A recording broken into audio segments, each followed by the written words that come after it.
maayong buntag sa tanan, nagapasalamat na pagbalik sa usa na pud kahigayon nakita magkakauban karon dire sa online nato na programa pinaagi sa atong The Bible Gospel Hour. Nagauban sa inyo karon Pastor Christian De Jesus uban ako si Brother CJ De Jesus. no, nagapasalamat kami sa usa ka higayon nagihatag na pud sa Ginoo na pinagin magpadayon ta sa pagbasa sa pulong sa Ginoo usagid ni siya sa usa sa iyang mga pagbuot sa ato ang kinabuhi no? Na makabasa ta kay pinagi sa atong pagbasa padayon nato maila ang Ginoo no?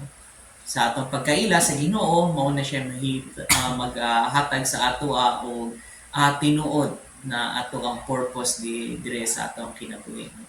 So, mari sa atong mga pagtimbaya, labi na sa atong mga kaubanan, no? Kung nihatag panahon, kang CJ. Okay, so ako no, akong una ipang-greet is ang mga viewers gikan sa mga lain-lain ng mga churches, no, mga partnership naman ng mga churches, mga leaders dira, mga members o mga pastors no.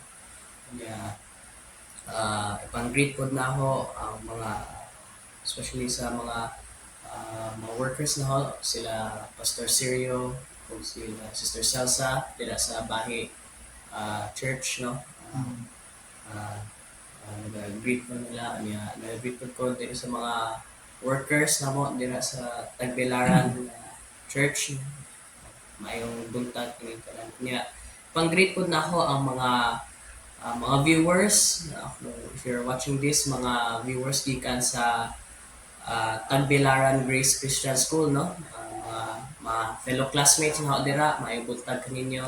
Kaya welcome sa Bible Gospel Hour page. So, kung may iba na i-greet si Pastor Sergio, Pastor Abuboy.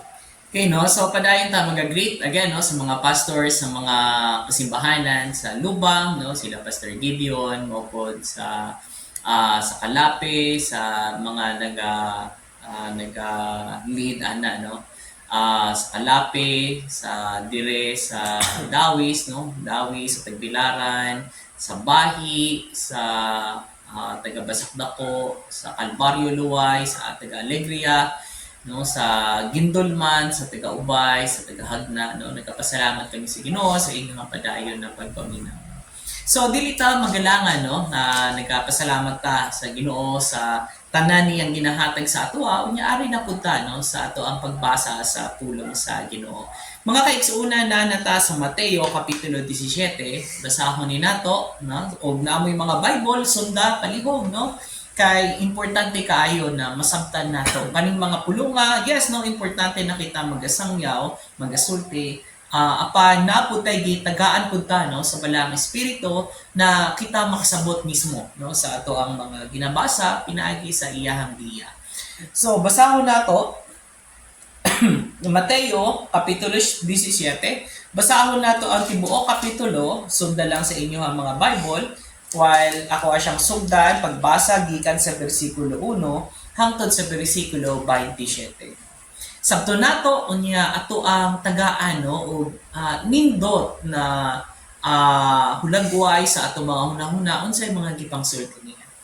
Sa Mateo kapitulo 17 nagasulti siya sa bersikulo 1 og human sa unom ka adlaw si Jesus nagadala ni Pedro, ni Jacobo ug ni Juan nga iyang igsuon og nagadala kanila tungas ngadto sa usa ka hataas nga bukid palayo.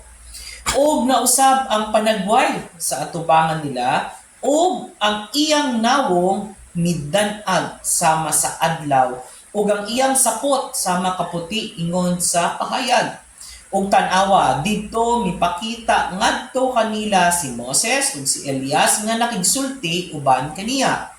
Unya mitubag si Pedro og miingon ngadto ni Jesus, Ginoo, kini maayo alang kanamo nga ania dinhi kung ikaw buot, itugot kanamo ang paghimo o tulo ka mga tabernakulo nga alang kanimo ug usa alang ni Moses ug usa alang ni Elias. Samtang siya nagsulti pa tan-awa, usa ka mahayag nga panganod ni tabon kanila og tan-awa, usa ka tingog gikan sa panganod ang miingon, Kini ang akong pinalangga nga anak, kang kinsa ako nahimuot pag-ayo, paminaw kamo kaniya.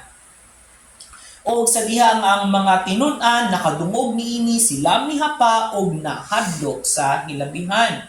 Og si Jesus miduol og mihikap kanila og miingon, bangon og ayaw kahadlok.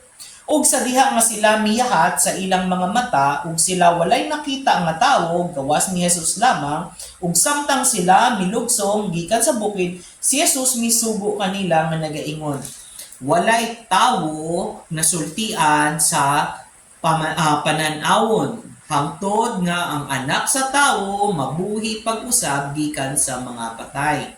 Ug ang iyang mga tinun-an nangutana kaniya nga nagaingon, nan nganong nagaingon ang mga iskriba nga si Elias kinahanglan unang moabot?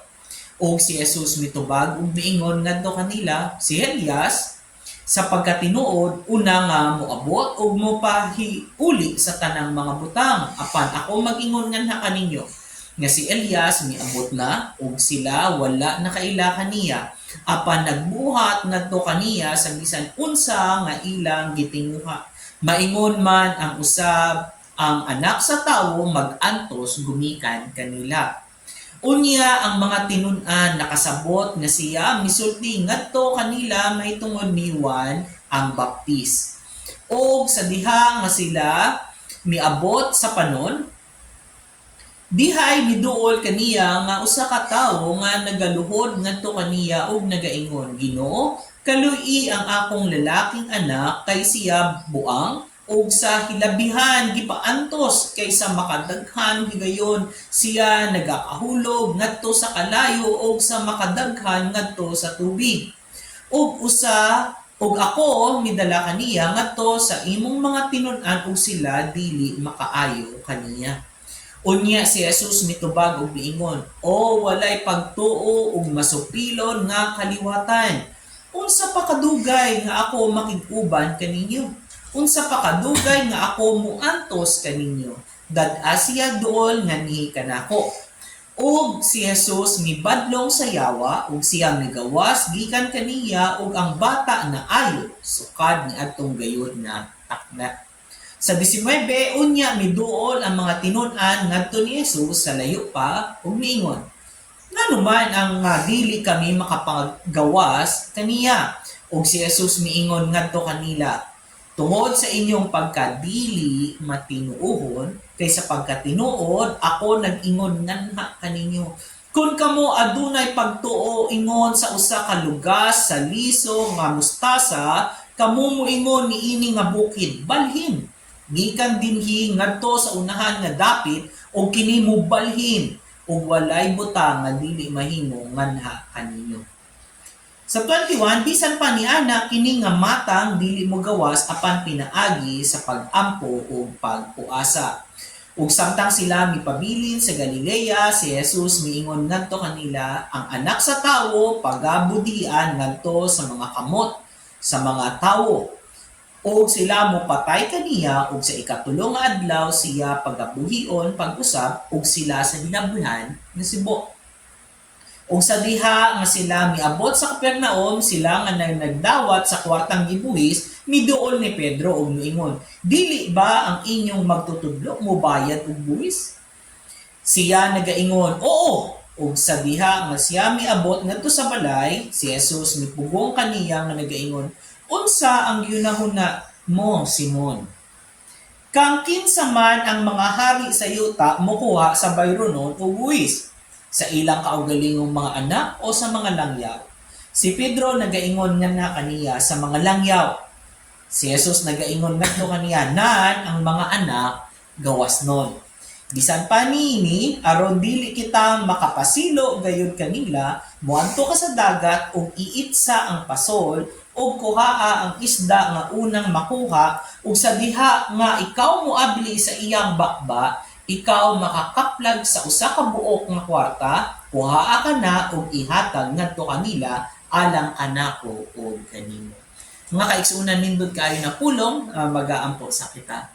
Ginoong Dios, nagpasalamat kami Lord sa imong gihatag na hulong, tagay kami Ginoo og malinawon na panguna kami makasabot sa imuhang mga giya, labi na Ginoo unsay among pagatun-an karon, labi na Ginoo na kani mga pulunga kay bawgid kami na kani makapatubo pagdugang sa among mga pagtuo.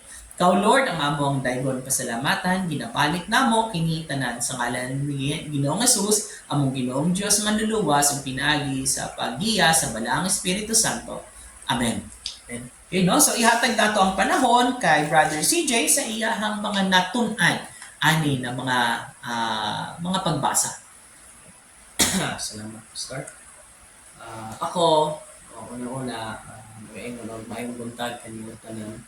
Kaya ang nakit-an diri mostly is the importance of faith and prayer. Mahibawan na to nga importante jud kanang pagtuo ug pagampo, no? Kay ang pagtuo mao na ang only way na maluwas kita, ug ang prayer mao na ang kumbaga kung sa relationship pa, 'di ba? Ang usa sa key sa relationship is communication, 'di ba? So ang prayer is a sort of communication sa Ginoo. So ang ako nakit-an diri is ang giset as examples is kaning sila ang mga disciples. So firstly, makita nato nga si Jesus, gina si Peter, James ug brother ni James si John ato sa mountain.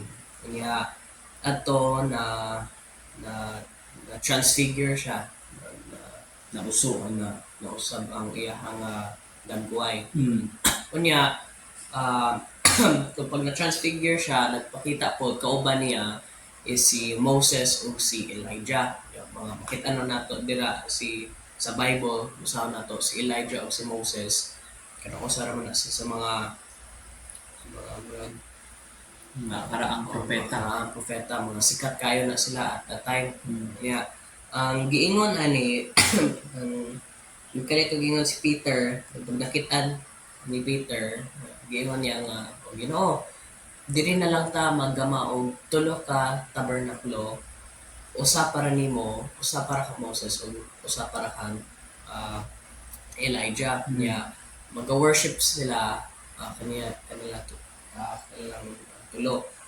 Pero kani is kanang lacking ni siya sa tinuod jud nga pagtuo, kay ang pagtuo it's the ang tingala na sa Bible, it's the substance of things hoped for, the evidence of things not seen. Kani nag-worship sila kung unsay nakita nila, magabase sila sa to see is to believe sa mga tao. So ang gihimo na lang sa Ginoo, ibalik siya sa iyang original form, giingnan niya, arise, do not be afraid. Kanya i-comfort siya, kanya gi-restore niya ang mga faith sa disciples and by saying I say to you that Elijah has come already. Gi-example niya is ang siya magaparehas kang Elijah. Siya may magaluwas kanila. So gi-restore niya ang faith sa disciples. Niya otro na po dire sa a boy is healed, no? Kanang ang Ginoo pa jud ding ingon, o faithless daw nga generation. So makita jud nato gibalik-balik dire sa chapter 17 kung unsa jud kawa ang pagtuo sa mga tao. So kita nato nga importante jud na naay pagtuo niya. Kita pa jud dire sa verse 21, however, this kind does not go out except by prayer and fasting. So, dili lang importante ang faith, importante po ang prayer. Because as I said before, prayer is kanang communication ato sa Ginoo, no? So karon nga nakibaw na sa prayer, so just a quick review lang, ang faith comes from hearing and hearing the word of God. So basically ang buhaton nato para dili ta ma-faithless parehas ani sa mga disciples, buhaton nato is magpadayon og pray sa Ginoo as a sort of communication niya, magpadayon ta og basa sa iyang pulong like kung unsay gibuhat nato dili ka. So mao to ako ma-share pastor. No, nindot kaayo no na mga pahinumdom sa ato ang mga kaigsunan. Ato ang hinumduman no na ang Ginoong Hesus usa ka dako kaayo na iyahang gipakita sa atoa mga kaigsuonan is kung gaano ka-importante ang pagtuo, no? Pagtuo o pananampalataya kung sa Tagalog pa. Alam natin na ang pagtuo, sabi nga sa Hebrews 11:6, no, sa inyo, without faith, you cannot please God. No? Pinaagi lang sa pagtuo kita nakakita, nakasabot, makahimaya, no, adto sa Ginoo. Pwede tayo, no, magsimba tayo kahit saan, kahit gaano pa ang klase ng pagsimba mo. Kung wala doon ang pananampalataya mo sa Panginoon, kung yung action na ginagawa mo ay ginagawa mo lang dahil yun ay isang tradisyon na narinig mo or isang seremonya na nalaman mo, sabi niya, wala yun siyang kwenta, no? Hindi yan siya makapagbigay ng himaya, no? Ng glory sa Panginoon. Hindi yan siya sabi nga yan, it will not please God kung walang pagtuo. Lahat ng ginagawa mo na may pananampalataya sa Panginoon, nagpasabot, no? Kasi ito yung ginatutukan ng Panginoon, no? Sabi niya na lahat ng gagawin mo, kung naniniwala ka sa Panginoon, then it will please God. Kung naniniwala ka, tapos ganito yung ginawa mo according doon sa pananampalataya mo sa Panginoon. At tandaan natin, sabi nga ni Brother CJ kanina, ang pananampalataya, sa niya, faith comes from hearing and hearing the Word of God. Yung pananampalataya natin, hindi yun na nanggagaling sa isipan natin. No? Ang pananampalataya natin nanggagaling dito sa salita ng Panginoon. Kaya nga napaka-importante mga kaigsuunan, yung ibinigay sa atin na opportunity ng Panginoon na tayo ngayon may free access sa salita ng Panginoon. Kasi kung wala pa yung salita ng Panginoon, alam nyo kung gaano kahirap na ito ay ilimbag, no? Paano to i-translate? Nagka-translate yung salita ng Panginoon sa maraming mga languages, mga dialects, para lang ito dumating sa atin.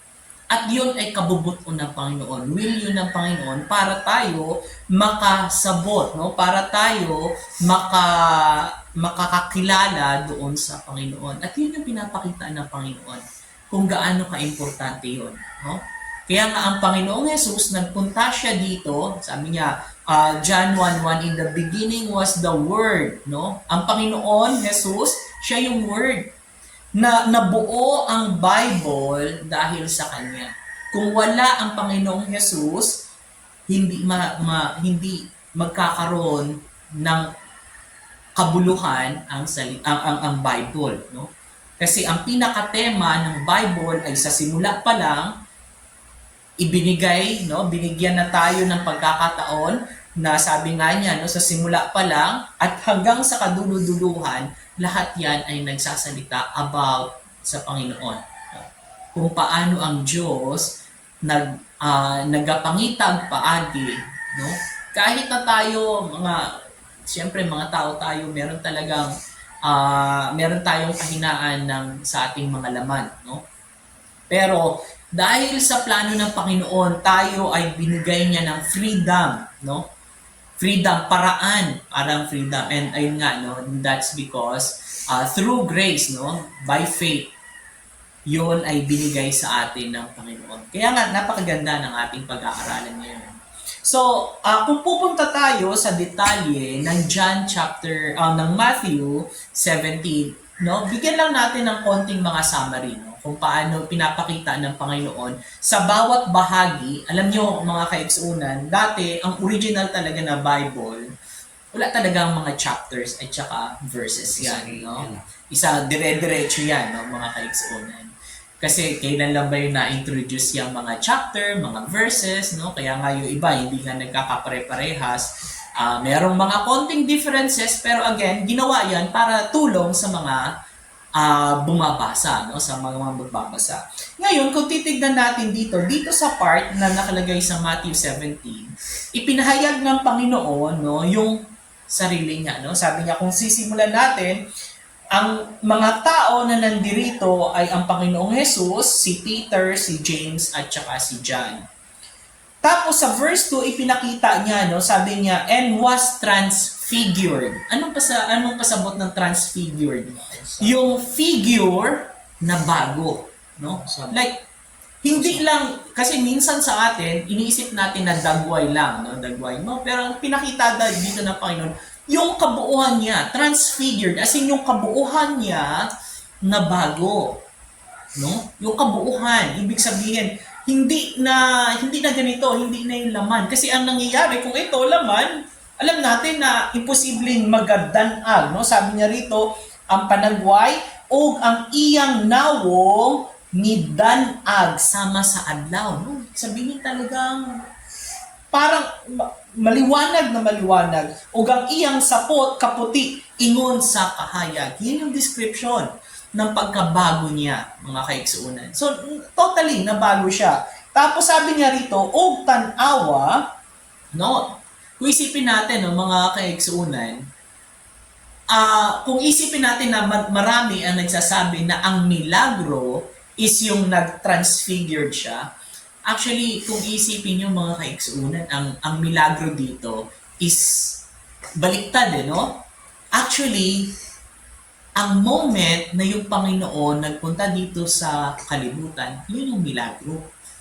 Na siya, sabi nga niya, in the beginning was the Word, and the Word was with God, and the Word was God. Tapos, siya nagpunta dito, yung Word, ang Panginoon, ang Diyos, nagpunta dito sa mundo, at na pinanganak, no? Nung pinanganak siya, sumasama siya, no? Nakihalubilo siya sa atin bilang tao. Yun ang pinakamalaking milagro. Kaya nga nung nagbago ang kanyang panagway, pinakita lang niya kung ano yung normal niya. No? So, isipin nyo kung gaano, no? Pero kung titignan nyo ang mga reaksyon nila James, nila John, nila Peter, para bang, nagbago ka, no? Para bang sasabihin, hindi, ito yung natural ko, no? Worship na nila. Oo, kaya nga, kung iisipin natin, during this time, ito yung resulta nung sinabi niya sa previous na verse, no? Sabi niya, sa verse 28 ng chapter 16, sabi niya, sapagkat tinuod ako mag-ingon nganha kaninyo, adunay pipila nga nagatindog dinhi nga dili makatilaw sa kamatayon hangtod sila makakita sa anak sa tao nga nagaabot sa iyang gingharian. No? Pinakita nila, no? Pinakita sa kanila ng Panginoon kung ano yung normal niya. No? Ito yung forma niya, ito siya. No? Kaya nga mga kaiksuunan, ito yung milagro. No? Yung mga apostol, yung mga disipulo, namangha sila kasi nagbago yung Panginoon. Pero sa atin, mga kaiksuunan, kinoconsider natin milagro ang pagdating dito ng Panginoon mismo. Yun ang pinakamalaking milagro, yung pagdating niya. Kasi sa pagdating niya, pinaagi, no, according sa kita, na nalaman natin, pinaagi sa kulong sa Panginoon, na siya nagpunta rito at namuhay, tapos namatay, para sa ating mga sala. Tapos, ngayon meron na tayong paraan. No? Nagbigay siya ng paraan para tayo makasama ulit niya. Kasi yun yung target ng Panginoon eh. Makasama niya tayo. Yun yung gusto niya. No? Sa Ephesians chapter 1 verse 10, no? Sabi niya, that in the dispensation of the fullness of times, He might gather together in one, all in Christ. No? Gusto niya na tayo lahat makasama niya. No? Kaya nga mga kaisuunan, makikita natin kung gaano ka-special tayo sa Panginoon. At pinaagi sa pagiging special natin dahil gusto, kinoconsider tayo ng Panginoon ng mga special, no? Binigyan niya tayo ng paraan para tayo magkaroon ulit ng relasyon sa Panginoon. And that's how Christ is always trying to give us the importance of faith. Kasi again, kung walang faith, hindi tayo makaplease sa Kanya. Paano tayo makakabalik sa Kanya without faith? No? Kaya mga kaigsuunan, kung isipin natin, ano ba yung faith na yan? No? Pinapakita niya rito kung ano yung faith. No? Sabi niya, ang faith, kung isipin natin sa pangyayari na ito, the moment nung nakita nila Peter, nila James, at saka nila John, ang Panginoon, yung kanyang glory, ang kanyang himaya, nakita nila kasama sila Moses at saka si Elijah, no? Pero nakita nyo ang response, no? Ang response ng mga disipulo, sabi nila, gawa tayo ng tatlong tabernakulo, no? Makita nyo, mga kaigsuunan, no? Nagkaroon sila ng nagkaroon sila ng conflict sa nakita nila, no? Yung makita nila, sabi niya, para bang ang ginagawa nila is ginawa nilang kapantay sila Moses at saka si Elijah ng Panginoon. Pero makikita natin dito sa verse, pinakita niya na sila Moses, sila Elijah nagpakita sa kanila, pero ang kausap nila is ang Panginoon.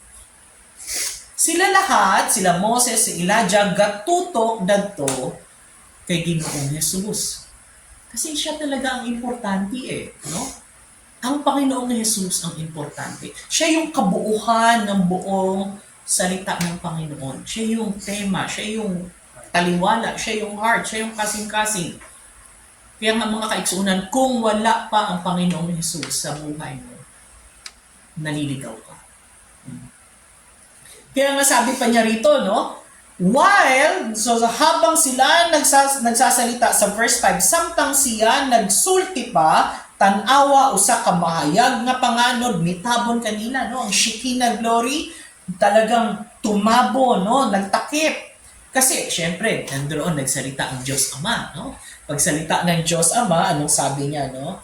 Sabi niya sa verse 5, kasi tandaan natin, kung wala pa yung clouds doon, siguradong kasi walang pwedeng makakita sa Diyos Ama, no? Na tao. Kaya nga tinakpan, no, nandoon yung Shekinah glory, yung sabi niya mahayag nga panganod mitabon kanila og tan-awa usa ka tingog gikan sa panganod nga miingon, kini ang akong pinalangga nga anak. Habang nag-uusap-usap sila James, Peter and John, nagsalita yung Diyos Ama, no? At ang napakaganda ay sinabi niya, kini ang akong pinalangga nga anak.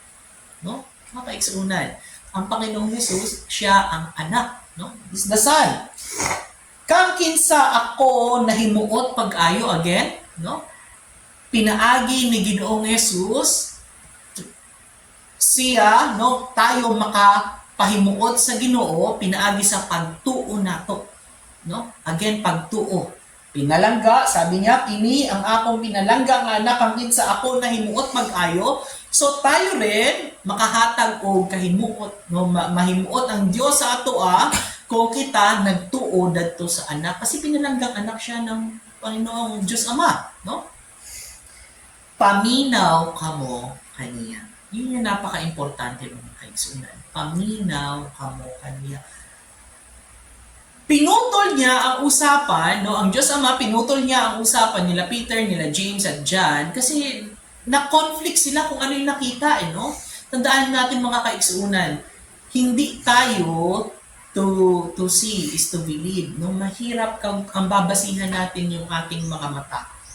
Kasi kung naniniwala lang tayo, kung the moment na tayo makakita na, hindi na siya faith, no? Kasi sabi nga, Hebrews 11:1, faith is the substance of things hoped for, the evidence of things not seen. Yung hindi mo nakita. Kaya nga, talagang blessed tayo, mga kaigsuunan. Kasi tayo naniniwala sa Panginoong Jesus kahit hindi natin siya nakita. Pero, meron tayong pananampalataya na siya ay siya. No? That He is. No, sabi nga niya, no, and a rewarder of them that diligently seek Him. Mga kaigsuunan, napakaganda kasi yung Bible talagang pinagkakaisa iyan, walang conflict, at yan ay nakatuon doon sa salita ng Panginoon. Ang Panginoong Jesus, napunta siya rito at pinakita sa atin ang pinakamabuting balita. Kaya nga mga kaigsuunan, kung titignan pa natin nung sila nasabihan na ng Panginoon ng Diyos Ama, natakot sila. At sa kanilang pagkatakot, no, nihapa sila, natakot sila, tapos nakita nila ang Panginoon, pagtingala nila, sabi ng Panginoon sa kanila, no, habang sila nakayuko, arise and not be afraid, and be not afraid. Huwag kang matakot, no? Kasi pinakita sa kanila, kinorek, no? Alam nyo, ang kagandahan nito is lagi tayong binibigyan ng, kasi kailangan natin ang correction. So, mga kaigsuunan, kung wala pa, kung hindi ka pa naniniwala, alam nyo mga kaigsuunan, iba ang paniniwala, iba ang alam, no? Iba ang alam mo, that's knowledge, iba ang faith, no? Ang faith is paniniwala. Kapag alam mo na may Diyos, may Panginoong Jesus, yes, alam mo, ang lahat, halos maraming tao ang alam na may Panginoong Jesus, pero hindi sila nananampalataya sa Kanya. Pwede kang magkaroon ng kaalam, alam mo, you have the knowledge, but you don't have faith. No? Pero ang gusto ng Panginoon is faith. Kasi through faith, we know. Hindi tayo, with knowing, we get faith. No, hindi ganoon. No? Mga kaigsuunan, importante na ang basihan natin is ang faith natin sa Panginoon. Kasi kung iisipin pa natin, sabi nga ng Panginoon, no, kung makita nyo sa mga susunod na verses, sabi ng Panginoon, huwag mong isabi hanggat hindi pa nabanhaw ang anak, no? Sabi nga niya, og samtang sila milugsong gikan sa bukid, si Jesus misugo kanila nga nagaingon, walay tawo nga sultian sa pananaw, hangtod nga ang anak sa tawo mabuhi pag-usab gikan sa mga patay.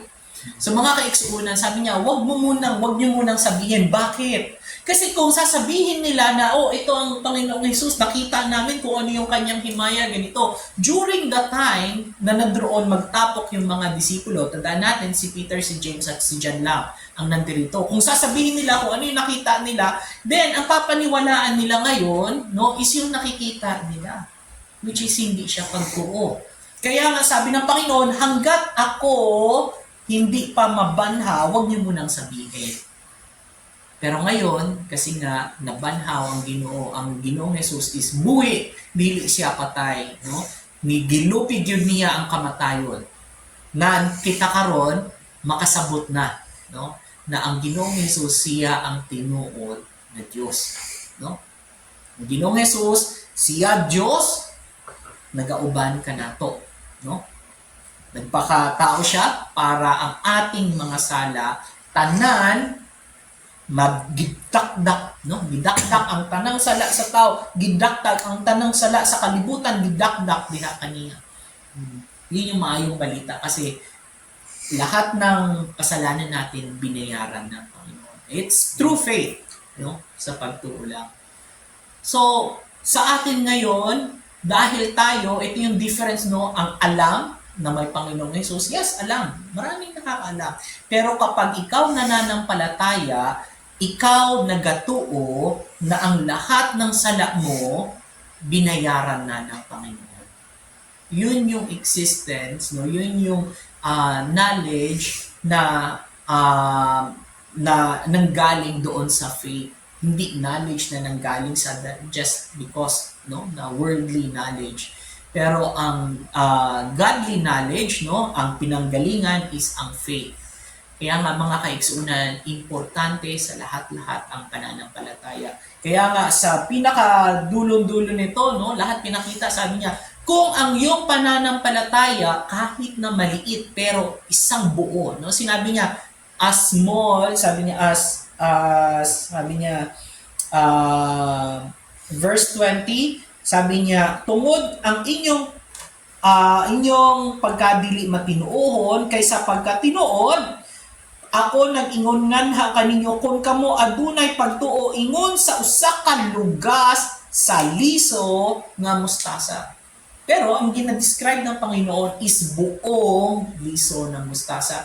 Kung ang ating pananampalataya ay buo, then we will see kung paano gumalaw yung Panginoon. Kung paano gumalaw ang Panginoon, kung paano gumagalaw ang Panginoon, at kung paano gagalaw ang Panginoon. The past, the present, and the future. Through faith, no?